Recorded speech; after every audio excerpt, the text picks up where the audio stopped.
আসসালামু আলাইকুম। এবিসি বিশ্ব সংবাদে আপনাকে স্বাগত। শুরুতে এই সংবাদ শিরোনাম, পরে বিস্তারিত। জানিয়ে দিব আমাদের হাতে থাকা সর্বশেষ গুরুত্বপূর্ণ আপডেট আন্তর্জাতিক সংবাদ। সুপার পাওয়ার হয়েও ইয়েমেনিদের থামাতে পারছে না আমেরিকা। জানিয়ে দিব হুতিদের নিয়ে ইরানকে সতর্ক করলেন মার্কিন প্রতিরক্ষামন্ত্রী। আরো জানিয়ে দিব যে কোনো পরিস্থিতিতে পাকিস্তানের পাশে থাকবে চীন। এবং আরো জানিয়ে দিব দখলদারিত্ব পরাজিত না হওয়া পর্যন্ত প্রতিরোধ অব্যাহত থাকবে বলছে হামাস। এদিকে এবার পাকিস্তানের জন্য আকাশসীমা বন্ধ করল ভারত। সর্বশেষ জানিয়ে দেব ভয়াবহ দাবানলে পড়ছে ইসরায়েল, বিদেশি সহায়তার আবেদন। শুনছিলেন সংবাদ শিরোনাম, এরপর বিস্তারিত। তার আগে অনুরোধ থাকবে, ভিডিওটি যদি ভালো লেগে থাকে ভিডিওটিতে একটি লাইক এবং কমেন্ট করে জানিয়ে দিন ভিডিও সম্পর্কে আপনার মূল্যবান মতামত, এবং আরো কমেন্ট করে জানিয়ে দিন ভিডিওটি আপনি কোথা থেকে দেখছেন এবং শুনছেন। সুপার পাওয়ার হয়েও ইয়েমেনিদের থামাতে পারছে না আমেরিকা। যুক্তরাষ্ট্র প্রায় প্রতিদিন বিমান হামলা চালাচ্ছে ইয়েমেনে। হুতি বিদ্রোহীরা পাল্টা ড্রোন ছুটছে মার্কিন রণতরীর দিকে। লোহিত সাগরে উত্তেজনা তুঙ্গে। ইয়েমেনের হামলায় যুক্তরাষ্ট্রের অত্যাধুনিক যুদ্ধ বিমান বাহী রণতরী পিছু হটার খবরও সামনে এসেছে। কিছু প্রশ্ন হলো, এই সংঘাতের আসল উদ্দেশ্য কি? কেন আমেরিকার মতো সুপার পাওয়ারও থামাতে পারছে না এক বিদ্রোহী গোষ্ঠীকে? আর হুতিদের প্রতিরোধ কি কেবল ইয়েমেনের জন্য, নাকি এর পেছনে আছে বড় কোনো রাজনৈতিক বার্তা? হুতিদের সামরিক শক্তি, যুক্তরাষ্ট্রের ক্ষয়ক্ষতি, ইরানের ভূমিকা এবং এই সংঘাতের আঞ্চলিক ও বৈশ্বিক প্রভাবের বিশ্লেষণ এই প্রতিবেদনে। ইয়েমেনে মার্কিন যুক্তরাষ্ট্রের ধারাবাহিক বিমান হামলায় নতুন মাত্রা পেয়েছে। হুতি বিদ্রোহীদের বিরুদ্ধে পরিচালিত সর্বশেষ আক্রমণে প্রাণ হারিয়েছে অন্তত ৬৮ জন। এই হামলায় ঘটেছে সাদা প্রদেশের একটি অভিবাসী আটক কেন্দ্রে। এ খবর হুতিদের নিয়ন্ত্রিত মিডিয়া প্ল্যাটফর্ম আল মাসরার নিশ্চিত করছে। ঘটনার পর আন্তর্জাতিক মহলে তীব্র প্রতিক্রিয়া দেখা দিয়েছে, কারণ এটি সরাসরি একটি বেসামরিক স্থাপনাকে লক্ষ্য করে হামলা করা হয়েছে। অভিযোগ উঠছে, মার্কিন বাহিনী এখনো আরো কেবল হুতি সামরিক কাঠামোকে নয়, বরং বেসামরিক পরিকাঠামোকে লক্ষ্যবস্তুতে পরিণত করছে। যদিও যুক্তরাষ্ট্র এখন পর্যন্ত এই হামলার বিষয়ে কোনো আনুষ্ঠানিক প্রতিক্রিয়া জানায়নি, তবে এটিকে অপারেশন রাফ রাইডার এর অংশ হিসেবে দেখা হচ্ছে। হুতি বিদ্রোহীরা দাবি করছে, যুক্তরাষ্ট্রের বিমান হামলায় ২১৭ জন বেসামরিক নাগরিক নিহত এবং ৪৩০ জন আহত হয়েছে, যাদের বেশিরভাগই নারী ও শিশু। গত মার্চের মাঝামাঝি থেকে শুরু হওয়া এই অভিযানের যুক্তরাষ্ট্রের দাবি করছে তারা হুতিদের প্রায় ১,০০০টি স্থানে হামলা চালিয়েছে। যুক্তরাষ্ট্রের কৌশলগত বাহিনী সেনকম জানায়, এতে শত শত হুতি যোদ্ধা ও নেতৃত্ব স্থানীয় ব্যক্তি নিহত হয়েছে। ধ্বংস হয়েছে command centre, drone launching site, অস্ত্র গোদাম এবং ক্ষেপণাস্ত্র লঞ্চিং স্টেশন। তবে প্রশ্ন রয়ে গেছে এই অভিযানের বাস্তব প্রভাব নিয়ে। হুতিরা এখনো প্রতিদিনই ড্রোন ও ক্ষেপণাস্ত্র ছুড়ে যাচ্ছে মার্কিন ইসরায়েলি লক্ষ্যবস্তুর দিকে। লোহিত সাগরে মার্কিন নৌবহর যেমন ইউএসএস হ্যারি ট্রুম্যান এবং বাণিজ্যিক জাহাজ আজও হুতিদের টার্গেট হয়েছে। ধারাবাহিক হামলার সর্বশেষ যুক্তরাষ্ট্রের যুদ্ধ বিমান বাহী রণতরী ইউএসএস হ্যারি এস ট্রুম্যান লোহিত সাগর থেকে সরে উত্তর দিকে নিরাপদ অঞ্চলের দিকে পিছু হটছে। সেনকম স্বীকার করছে, এই অভিযানের পর হুতিদের হামলার কার্যকারিতা কিছুটা কমছে। ব্যালিস্টিক ক্ষেপণাস্ত্র হামলার ৬৯% এবং একপক্ষী ড্রোন হামলায় ৫৫% হ্রাস পেয়েছে। তবে একই সঙ্গে এটা স্পষ্ট যে যুক্তরাষ্ট্র তাদের থামাতে পুরোপুরি ব্যর্থ হয়েছে। হুতিদের নিয়ে ইরানকে সতর্ক করলেন মার্কিন প্রতিরক্ষামন্ত্রী। মার্কিন প্রতিরক্ষামন্ত্রী পিট হেগসেথ বুধবার ইরানকে সতর্ক করে বলছে, হুতিদের সমর্থন করার জন্য তাদের পরিণতি ভোগ করতে হবে। এক প্রতিবেদনে এ তথ্য জানিয়েছে ব্রিটিশ বার্তা সংস্থা রয়টার্স। প্রতিবেদনে বলা হয়েছে, মার্কিন যুক্তরাষ্ট্র এবং ইরান এখন পর্যন্ত উপসাগরীয় রাষ্ট্র ওমানের মধ্যস্থতায় ৩ দফা পরোক্ষ আলোচনা করছে। আলোচনার লক্ষ্য এমন একটি চুক্তি স্বাক্ষর করা যা তেহরানকে পারমাণবিক অস্ত্র অর্জন থেকে বিরত রাখবে এবং ওয়াশিংটন কর্তৃক আরোপিত অর্থনৈতিক নিষেধাজ্ঞাগুলি তুলে নেবে। শনিবার রোমে দুই পক্ষ পুনরায় বৈঠকে বসবে। এরই মধ্যে সামাজিক যোগাযোগ মাধ্যমে এক্সে হেগসেথ লেখেন, ইরানের প্রতি বার্তা, হুতিদের প্রতি আপনার প্রাণঘাতী সমর্থন আমরা দেখতে পাচ্ছি। আমরা ঠিক জানি আপনারা কি করছেন। তিনি লেখেন, আপনি খুব ভালো করেই জানেন যে মার্কিন সামরিক বাহিনী কি করতে সক্ষম এবং আপনাকে সতর্ক করা উচিত। আমাদের নির্দিষ্ট সময় এবং স্থানে আপনাকে এর ফল ভোগ করতে হবে। হেগসেথ তার ব্যক্তিগত এক্স অ্যাকাউন্টে ও মার্চ ট্রুথ সোশ্যালে ট্রাম্পের একটি বার্তা পুনরায় পোস্ট করছিলেন, যেখানে মার্কিন প্রেসিডেন্ট বলেন তিনি হুতি গোষ্ঠীর পরিচালিত যেখানে যে কোনো আক্রমণের জন্য ইরানকে দায়ী করবেন। যদিও ইরানের নেতা পূর্বে বলছে ইয়েমেনের হুতিরা স্বাধীনভাবে কাজ করবে, এই গোষ্ঠীটি উত্তর ইয়েমেনের নিয়ন্ত্রণ করছে এবং ফিলিস্তিনিদের সাথে সংহতি প্রকাশ করে লোহিত সাগরে জাহাজ চলাচলে হামলা চালিয়ে আসছে। যে কোনো পরিস্থিতিতে পাকিস্তানের পাশে থাকবে চীন। পাকিস্তান ও ভারতের মধ্যে উত্তেজনার পরিস্থিতি নিবিড়ভাবে নজর রাখছে চীন।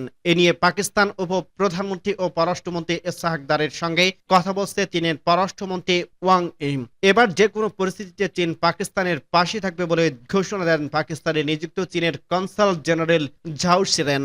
বৃহস্পতিবার 1 মে লাহোরে পাকিস্তানি পিপলস পার্টির কেন্দ্রীয় পাঞ্জাব শাখার নেতাদের সঙ্গে এক উচ্চ পর্যায়ের বৈঠকে তিনি একথা বলেন। বৈঠকটি অনুষ্ঠিত হয় পিপিপির কেন্দ্রীয় পাঞ্জাবের অর্থ সম্পাদক আহমদ জাওয়াদ রানার বাসভবনে। খবর নিউজ ইন্টারন্যাশনালের। লাহোরে চীনের কনসাল জেনারেল ঝাও শিরেন বলেন, সব পরিস্থিতিতে পাকিস্তানের পাশে থাকবে চীন। অবশ্য তিনি জোর দিয়ে বলেন, যুদ্ধ কোনো সমাধান নয়। পাকিস্তান ও ভারতের উচিত সংলাপ ও কূটনৈতিক পথে শান্তির রাস্তা খোঁজা।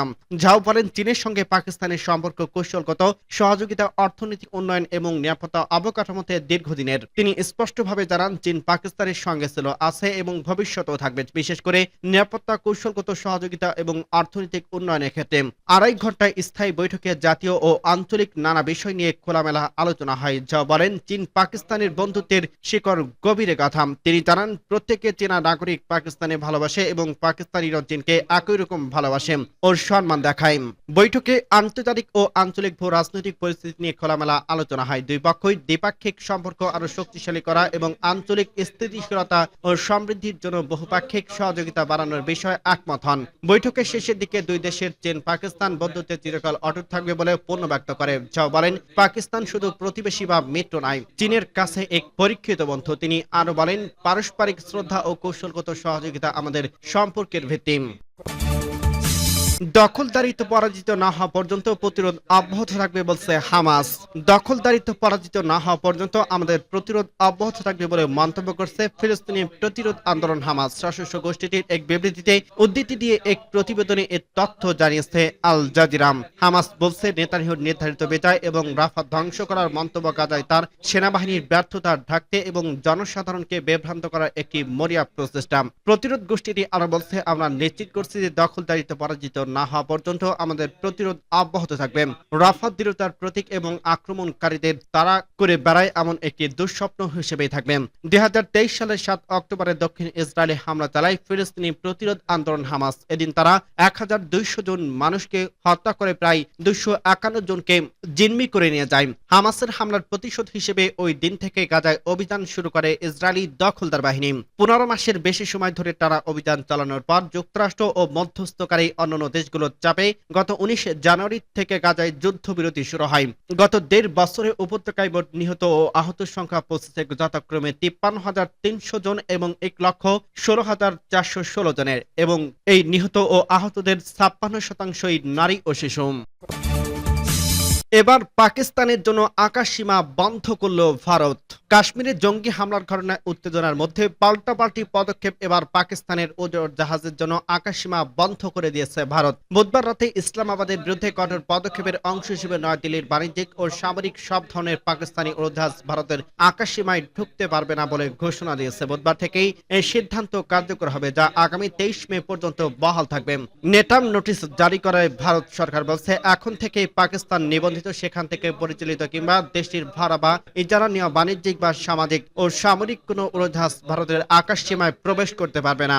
এর আগে গত সোমবার পাকিস্তান ও ভারতের উড়োজাহাজের জন্য তার দেশের আকাশ সীমা বন্ধ করে দিয়েছে। তবে পাল্টাপাল্টি এমন পদক্ষেপের ঘোষণার আগে থেকে উভয় দেশে একে অপরের আকাশ সীমা এড়াতে শুরু করে বলে প্রতিবেশী দেশ দুটির সংবাদ মাধ্যম জানিয়েছে। ইন্ডিয়া টুডে এবং আনন্দবাজার লিখছে, ভারত এই সিদ্ধান্তের ফলে মালয়েশিয়ার মতো দক্ষিণ পূর্ব এশিয়ার দেশগুলোতে যেতে পাকিস্তানের উড়োজাহাজের অনেকটার বেশি পথ পাড়ি দিতে হবে। চীন ও শ্রীলঙ্কার উপর দিয়ে যেতে হবে দক্ষিণ পূর্ব এশিয়া এবং ওশিয়ানের দেশগুলির যেতে। এতদিন যেসব গন্তব্যে যেতে সাধারণত পাকিস্তানের উড়োজাহাজ ভারতের উপর দিয়ে যাতায়াত করে থাকে, সেই পথ বন্ধ হয়ে যায়। পাকিস্তানের এয়ারলাইন্সের ব্যয় বাড়বে, সময়ও বেশি লাগবে। অপরদিকে পাকিস্তানের আকাশসীমা বন্ধ করায় ভারতের অনেক উড়োজাহাজকেই একই ধরনের সমস্যার মুখোমুখি হতে হয়েছে, পাড়ি দিতে হয়েছে অনেক বড় পথ। পেহেলগ্রাম হতাহতের ঘটনা এক সপ্তাহের মধ্যে ভারতের নতুন এই সিদ্ধান্তের আগে 3 মঙ্গলবার বুধবার দেশটির প্রধানমন্ত্রী নরেন্দ্র মোদী ওই জঙ্গি হামলার জবাব কখন কিভাবে দেওয়া হবে সে বিষয়ে সশস্ত্র বাহিনীকে পূর্ণ স্বাধীনতা দেওয়ার কথা জানিয়েছেন। টানা ষষ্ঠ রাত ভারত ও পাকিস্তানের সেনাদের মধ্যে গোলাগুলির খবর দিচ্ছে ভারতীয় একাধিক গণমাধ্যম। প্রতিবেশী দেশ দুটির এমন উত্তেজনার মধ্যে ভারতের সর্বশেষ কঠোর পদক্ষেপ হিসেবে আকাশসীমা বন্ধর ঘোষণা এল। কাশ্মীর পেলগ্রামে 22 এপ্রিল পর্যটকদের উপর এক প্রাণঘাতী হামলাকে কেন্দ্র করে পারমাণবিক শক্তিধর দুই দেশের মধ্যে উত্তেজনা এখন চরমে। ভারত ওই হামলার সঙ্গে পাকিস্তানের যোগসাজশ আছে বলে অভিযোগ করছে। পাকিস্তান তা অস্বীকার করে ঘটনার নিরপেক্ষ আন্তর্জাতিক তদন্ত চাইলেও ভারতে হামলার আসন্ন ধরে নিয়ে প্রস্তুতি সাজাচ্ছে বলে এর আগে ইসলামাবাদ জানিয়েছে। ওই সন্ত্রাসী হামলায় জড়িত 3 জনকে শনাক্ত করার কথা জানিয়েছে ভারত, যাদের মধ্যে 2 জনই পাকিস্তানি নাগরিক বলে জানিয়েছে নয়াদিল্লি। পাকিস্তান ভিত্তিক দ্য রেজিস্ট্যান্ট ফ্রন্ট এই হামলা জানিয়েছে বলে অভিযোগ করছে। এই সশস্ত্র সংগঠনটি লস্কর ই তৈবার সংগঠন বলে মনে করে ভারত। ভয়াবহ দাবানলে পড়ছে ইসরায়েল, বিদেশি সহায়তার আবেদন।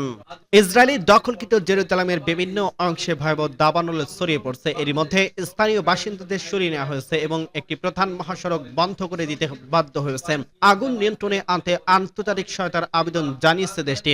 বার্তা সংস্থা রয়টার্স জানায় বুধবার 30 এপ্রিল জেরুজালেমের উপখণ্ডে অবস্থিত ইস্তাউল বনে বিশাল আকারের দাবানলের সূত্রপাত হয়। এক সপ্তাহের ব্যবধানে এটি দ্বিতীয় দাবানল। সামাজিক যোগাযোগ মাধ্যমে ছড়িয়ে পড়া ভিডিওতে দেখা যায় জেরুজালেম থেকে তেল আবিব পর্যন্ত চলাচলের প্রধান রুট 1 নম্বর মহাসড়ক এ আগুন জ্বলছে। আশেপাশে পাহাড়ের চূড়ায় ঘন ধোঁয়ার কুণ্ডলী দেখা যাচ্ছে। এ সময় অনেকের গাড়ি ফেলে পালিয়ে যেতে বাধ্য হয়। কর্মকর্তারা এই দাবানলকে ইসরায়েলের ইতিহাসের সবচেয়ে বড় প্রাকৃতিক অগ্নিকাণ্ড বলে উল্লেখ করছেন। জেরুজালেমের ফায়ার অ্যান্ড রেস্কিউ বিভাগের বিভাগীয় কমান্ডার মোসিলিক ফিডম্যান বলেন, আমরা একটি বিশাল দাবানলের মুখোমুখি হয়েছি। সম্ভবত এটি ইসরায়েলের ইতিহাসের সবচেয়ে বড় আগুন। এটি নিয়ন্ত্রণে আনতে আমাদের প্রচেষ্টা আরো দীর্ঘ সময় ধরে চলবে। আগুন নিয়ন্ত্রণে আনতে হিমশিম খাচ্ছে ইসরায়েলি কর্মকর্তারা। এর মধ্যে কয়েকটি দেশের কাছে সহায়তা চাওয়া হয়েছে। প্রধানমন্ত্রী বেঞ্জামিন নেতানিয়াহু জানান, ইটালি এবং ক্রোয়েশিয়ার 3টি অগ্নি নির্বাপক বিমান পাঠানোর আশ্বাস দিয়েছেন। অচিরেই সেগুলো ইসরায়েলে পৌঁছাতে পারে বলে আশা করা হচ্ছে।